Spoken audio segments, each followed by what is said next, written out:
Olá, você está no canal de leituras da Thelma. O livro de hoje chama-se Jane Eyre, de Charlotte Brontë.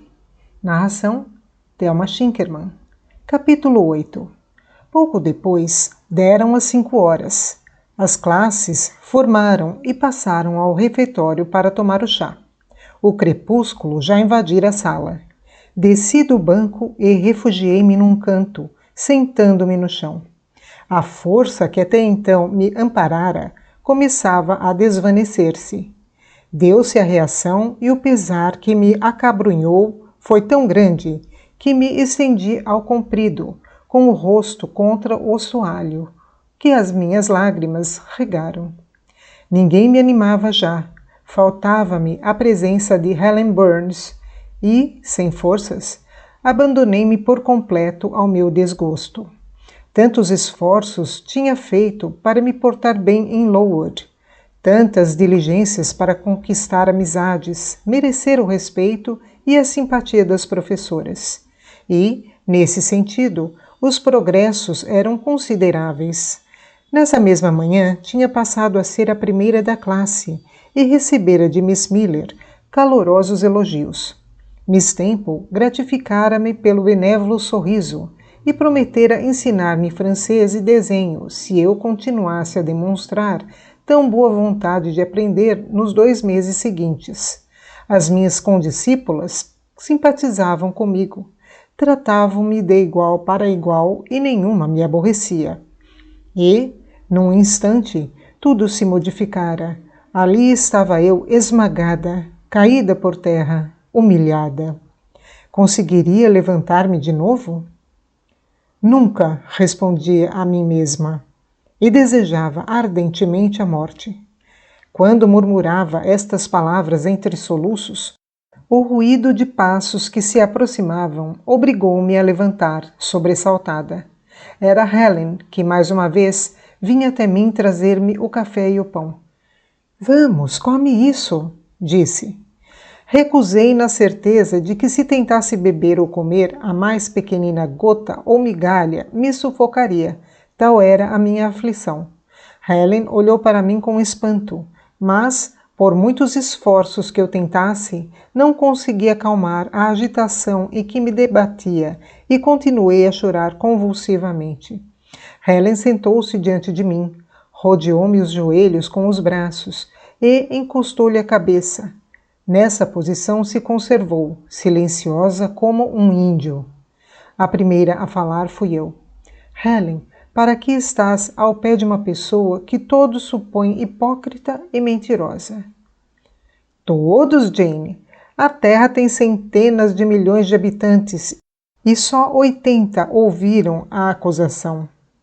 Que me interessam os outros milhões se essas 80 que conheço me desprezam? Estás enganada, Jane. Provavelmente nenhuma só das tuas companheiras e professoras te desprezam ou detesta. Pelo contrário, tenho a certeza de que muitas delas te lamentam. Como podem elas ter pena de mim depois do que Mr. Brocklehurst disse? Mr. Brocklehurst não é um deus, nem sequer uma pessoa que suscite admiração e respeito. Ninguém o estima porque nunca fez coisa alguma para merecer ser estimado. Se ele te fizesse elogios e te marcasse a sua preferência, então sim, arranjarias inimigas entre nós, embora não o dessemos a perceber.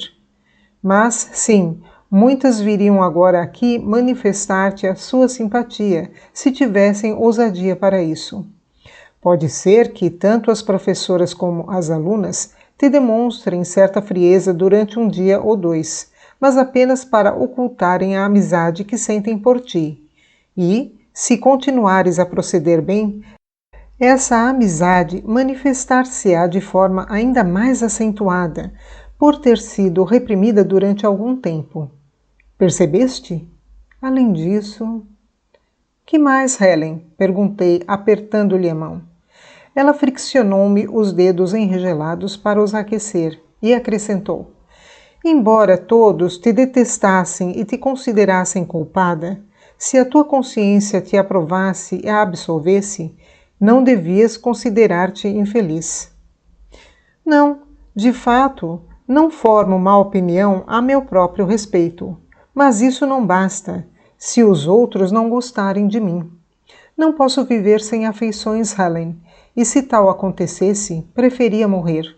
Para obter um bocadinho da tua afeição, da de Miss Temple e de outra pessoa a quem eu estime sinceramente, de boa vontade consentiria que me partissem um braço, que me amarrassem à cabeça de um touro ou à cauda de um cavalo, para que me desse um coice em pleno peito. Não deves falar assim, Jane. Dás demasiada importância às afeições humanas. És muito impulsiva e exaltada. A mão poderosa que te insuflou a vida deu-te outros dons mais valiosos do que a afeição de seres tão fracos como tu. Para além da terra e da raça humana, existe outro mundo invisível, o reino dos espíritos. Esses espíritos acompanham-nos e velam por nós, e, mesmo que a dor e a vergonha nos esmaguem, que o desprezo nos atinja por todos os lados, o ódio nos vença, condoem-se de nosso sofrimento e amparam-nos se estivermos inocentes. Como eu pressinto que estás da acusação feita por Mr. Brockenhurst, que não fez mais do que repetir as palavras de Miss Reed. Basta ver os teus olhos ardentes e a tua fronte pura para saber que não és hipócrita. Deus aguarda que o espírito abandone a carne para nos atribuir a recompensa merecida e, portanto, para que dar tanta importância às misérias e tristezas da vida, se a morte representa a passagem para a luz e para a glória? Calei-me. Helen conseguira acalmar-me, mas a tranquilidade que ela me destilara na alma vinha sobrepujar-se infinita tristeza. Sentia essa impressão de tristeza enquanto escutava as suas doces palavras, mas não podia dizer a causa que a provocava. E quando ela se calou com a respiração ofegante e teve pequeno ataque de tosse, esqueci momentaneamente os meus próprios desgostos para só me preocupar com ela. Encostei-lhe a cabeça ao ombro, rodeei-lhe a cintura com os braços. Ela puxou-me para si e ficamos as duas imóveis e caladas. Não estivemos muito tempo assim, porque alguém entrou na sala. O vento varrera as nuvens e o luar, muito claro, entrava pela janela vizinha, envolvendo-nos. E quando a pessoa que tinha entrado foi abrangida pelo halo luminoso, reconhecemos Miss Temple. Andava à tua procura, Jane Eyre. Acompanha-me ao quarto e, visto que a Ellen está aqui, pode vir também. Seguimo-la através dos corredores intrincados e atrás dela subimos a escada que conduzia ao seu quarto, onde belo lume ardia no fogão e cujo aspecto era dos mais acolhedores. Miss Temple designou Helen à poltrona que estava perto do fogão.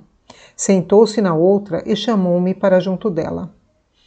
Então, esse desgosto já acabou? Já não choras mais? Creio bem que nunca mais deixarei de chorar. Por quê? Porque fui acusada injustamente e a Miss e todos me consideram culpada. Considerar-te-emos conforme o teu procedimento, minha filha. Continua a ser boa menina e verás como todos te estimam. Isso é verdade, Miss Temple? Não duvides, garantiu, passando-me o braço pelos ombros. Agora diz-me, quem é essa senhora que Mr. Brockenhurst chamou sua benfeitora? É Mrs. Reed, a mulher de meu tio, a quem ele me confiou à hora da morte. Não foi ela quem te adotou por sua iniciativa? Pelo contrário, até lamentava ter sido obrigada a fazê-lo. Mas o tio, antes de morrer, arrancou-lhe a promessa de me conservar a seu lado e de me proteger. Ouve bem, Jane, deves saber, mas, se não sabes, fica sabendo agora, que todo o acusado tem direito a defender-se. Foste acusada de hipocrisia e de mentira por Mr. Brockenhurst.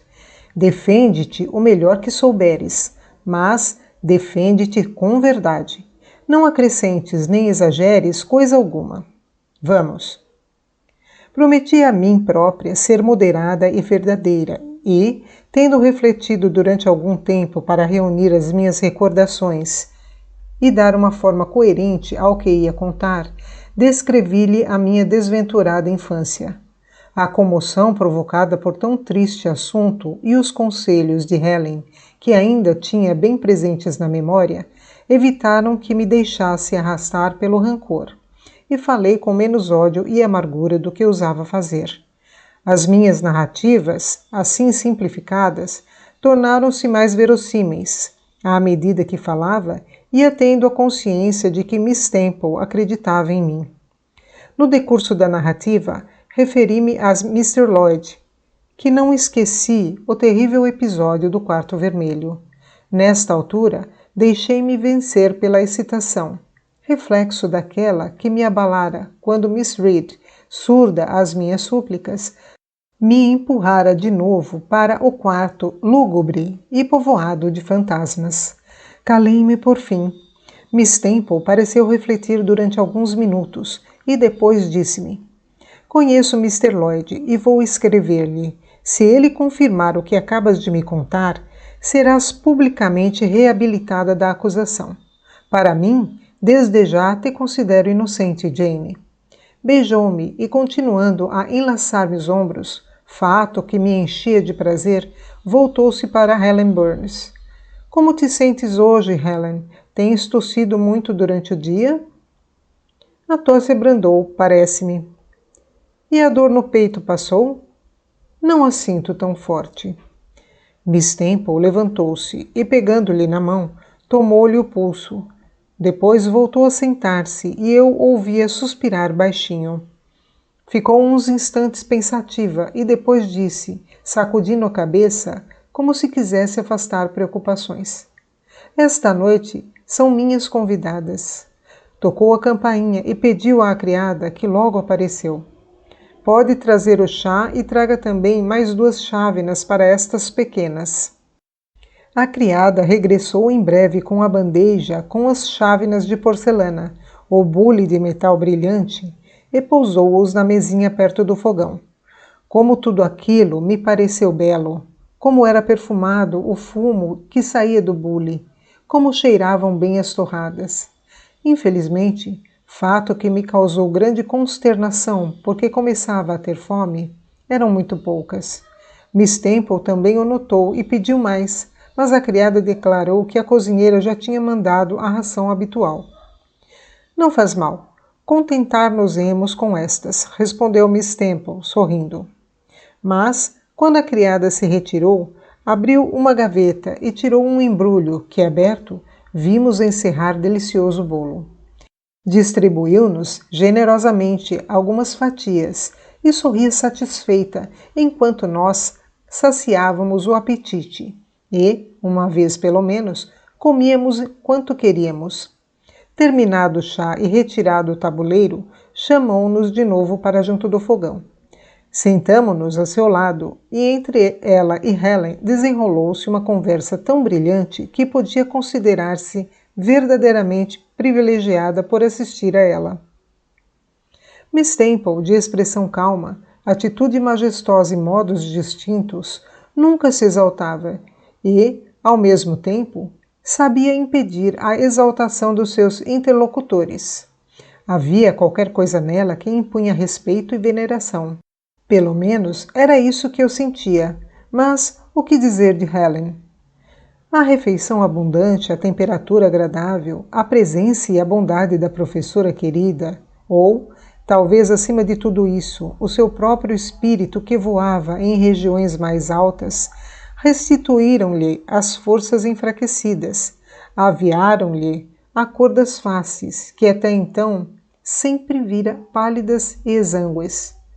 E os olhos, cuja beleza não residia na cor, no desenho correto das sobrancelhas ou no comprimento das pestanas, mas no brilho profundo que podia considerar-se como a irradiação de sua bela alma.